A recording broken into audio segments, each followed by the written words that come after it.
श्री स्वामी समर्थ. आज आपण ह्या व्हिडिओमध्ये काही उपयुक्त महत्त्वाच्या किचन टिप्स बघणार आहोत. तर चला व्हिडिओला सुरुवात करूया.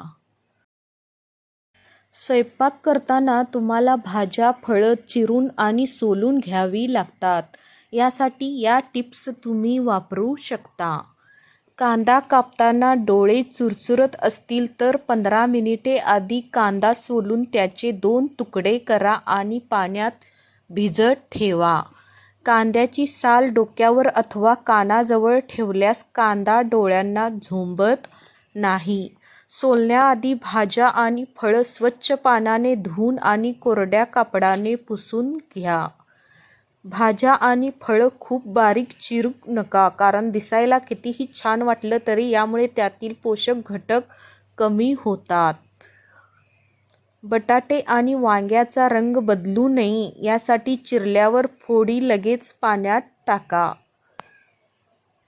सफरचंदाचा रंग कापल्यानंतर काळा पडत असेल तर कापताना सफरचंदावर थोडं लिंबू चोळा, ज्यामुळे ते जास्त वेळ फ्रेश राहील. कोथिंबीर जास्त काळ टिकवण्यासाठी ती निवडून मऊ कापडात अथवा कागदात गुंडाळून ठेवा.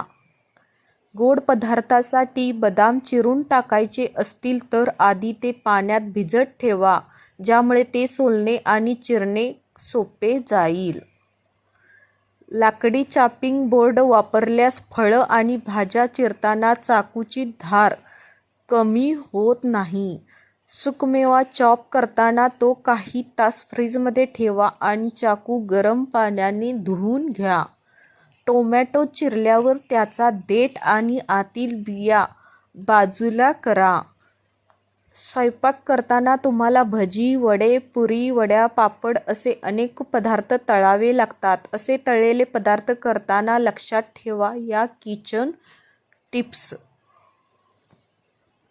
पुरी अथवा भजी कोणताही पदार्थ तळण्यापूर्वी तेल कढईत चांगले गरम करा.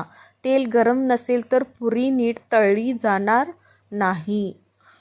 तेलाची फोडणी करताना तेल गरम झाल्यावरच त्यात राई, जिरे टाका. पदार्थ कुरकुरीत आणि चविष्ट होण्यासाठी ते रंग बदलेपर्यंत नीट तळणं गरजेचे आहे.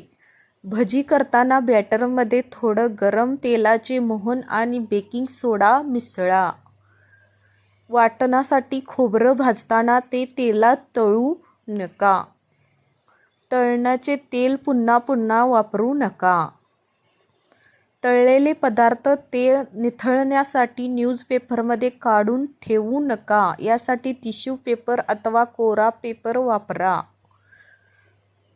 पुरी कुरकुरीत होण्यासाठी पीठ मळताना त्यामध्ये थोडं तांदळाचे पीठ मिसळा.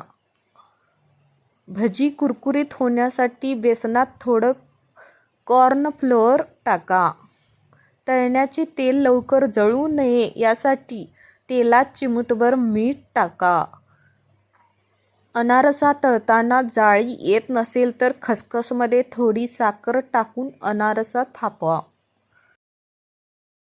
स्वयंपाकाला सुरुवात करण्यापूर्वी ओट्यावर नेहमी एक कागद पसरून टाका. यामुळे सगळं त्या कागदावर सांडतं. ओटा खराब होत नाही, त्यामुळे तो स्वच्छ करण्यात खूप वेळ जात नाही. कडधान्यामध्ये भुंगे होतात, असे होऊ नये यासाठी त्यांच्यात तेज पान टाकून ठेवा. शेंगदाण्यांना बऱ्याचदा अळ्या लागतात, यामुळे बाजारातून आणलेले शेंगदाणे थोडेसे भाजून घ्या आणि नंतर डब्यात भरून ठेवा. खूप दिवस चांगले राहतील. रव्याचेही तसेच आहे. रव्यामध्ये सुद्धा लवकर अळ्या होतात, त्यामुळे एकतर ते भाजून घ्या किंवा फ्रीजमध्ये ठेवा. तिखट किंवा चटणीमध्ये जाळी होऊ नये म्हणून त्यामध्ये एका बाजूला मीठ टाकून ठेवा. भेंडीची भाजी करत असताना भेंडी चिकट होऊ नये यासाठी भेंडी चिरताना सुरीवर लिंबू चोळा. चिकटपणा नाहीसा होतो. पोहे भिजवताना नेहमी चाळणीमध्ये भिजवावेत, त्यामुळे जास्तीचे पाणी निघून जाऊन पोहे छान भिजले जातात. पोहे करताना 1 चमचा साखर घातली की पोहे छान नरम होतात, शिवाय चवीलाही छान लागतात. जर तुम्हाला हा व्हिडिओ आवडला असेल तर प्लीज चॅनलला लाईक करा, सबस्क्राईब करा आणि असेच व्हिडिओ बघायला विसरू नका. धन्यवाद. श्री स्वामी समर्थ.